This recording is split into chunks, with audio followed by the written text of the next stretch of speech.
wa ma yantiqu 'anil hawa in huwa illa wahyu yuha. Nabi kita, Rasul kita nggak pernah berbicara kecuali bang ada wahyu yang diwahyukan untuk berbicara.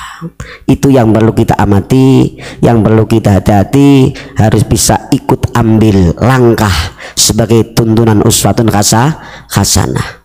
Assalamualaikum warahmatullahi wabarakatuh. Selamat datang guys di channel Diam Saudara.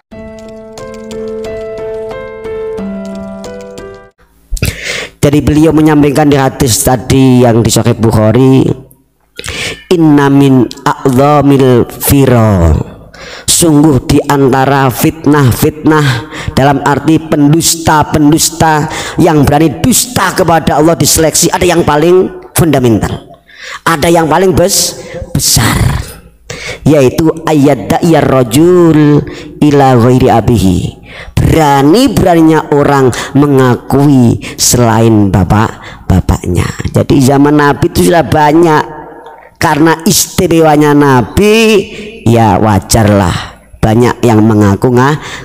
Yang paling disayangkan pengakuan yang tidak bertanggung jawab. Lah ini yang waspada.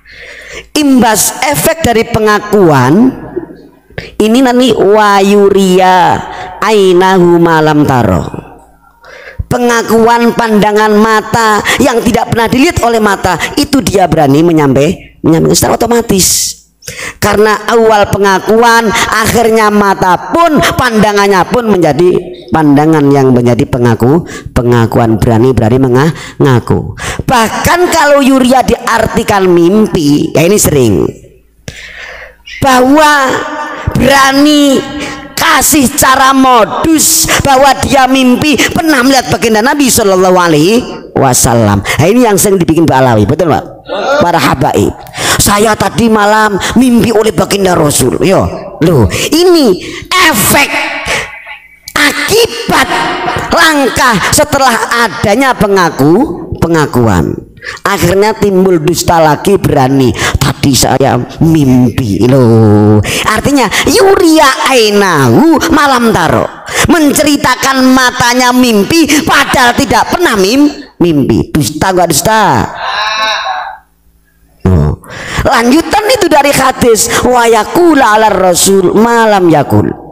Akhirnya bicara apa sumber dari Rasulullah, padahal Rasulullah tidak pernah menyampaikan. Loh, ini akhirnya ini yang berbahaya.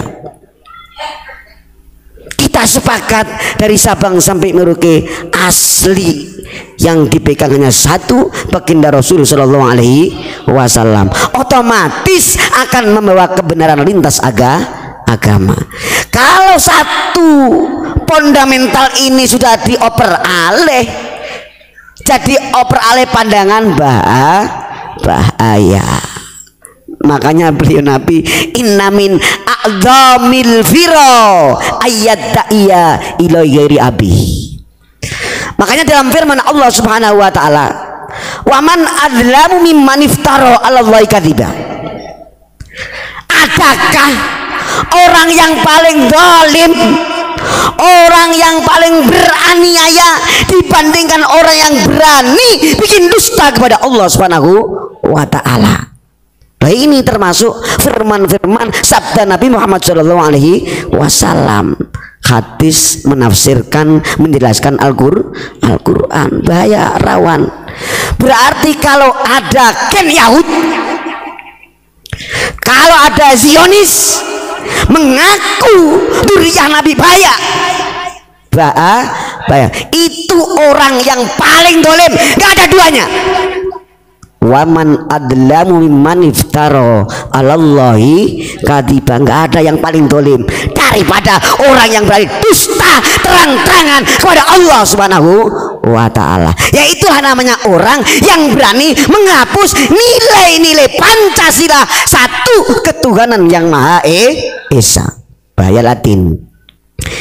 Jadi saya ulangi kembali lagi, Masya Allah, itu hal yang sangat penting. Tolong ajaran tuntunan Abu ya, doa yang dari RT sampai presiden sampai keraton-keraton seluruh rakyat jangan ditinggalkan, jangan lengah. Ayo semangat badan hati ruh kita demi rakyat-rakyat, satu akidah, satu keyakinan, satu etikat bulat bahwa Indonesia yang berdasarkan Pancasila, yang bermerah putih, yang berakhlak Nabi Bhinneka Tunggal Ika, nggak bisa diganggu gugat alias harga mati. Ini ada hubungannya surat Al-Isra ayat 23. Bismillahirrahmanirrahim. Wa qadha rabbuka alla ta'budu illa iyyah wa bil walidaini ihsana imma yablughanna indakal kibara ahaduhuma aw kilahuma fala taqul lahumu uffi wala tanharhuma wa qul lahumu qawlan karima. Ayo amati dampak, ada nggak, ngefek nggak doktrin Ba'alawi sampai melibas ayat ini. Wa qadha rabbuka, Tuhanmu Muhammad sudah ketok palu, sudah memberi keputusan satu, alla ta'budu illa iyyah. Umatmu jangan sampai sekali-kali ngabdi hanya Allah subhanahu wa ta'ala. Oh ini wa qadha rabbuka alla ta'budu illa iyyah. Jadi satu keputusan dalam surat Al-Isra, satu keputusan, kita tidak boleh ngabdi, tidak boleh ibadah hanya kecuali satu Allah semata, illa iya. Setelah itu wabil walidaini ihsana, kedua orang tua. Artinya jangan lupa, di sambil kita ini ngaji lewat live, doakan, sisipkan buat kedua orang tua kita masing-masing. Itu artinya apa? Bahwa kita ini betul-betul tidak keluar dari batu, betul? Kita keluar dari orang tua. Nah ini kalau ada doktrin habaib lebih hebat, habaib zuriyah Nabi, wajar saudara kita yang kena terdoktrin akhirnya gagal, salah paham. Habib lebih mulia dibandingkan kedua orang tua. Ini efeknya, dampaknya, betul nggak? Loh, ini bahaya. Ayo kita pegang teguh. Wa qadha rabbuka alla ta'budu illa iyyah. Secara kias aulawi, tafsir aulawi atau nisbat penafsiran sama, bahwa kita ini anak bangsa, bahwa kita ini penerus bangsa, betul? Tidak bim salah bim, pasti ada arsitektur bangsa, itu ada yang bikin Indonesia, itu ada.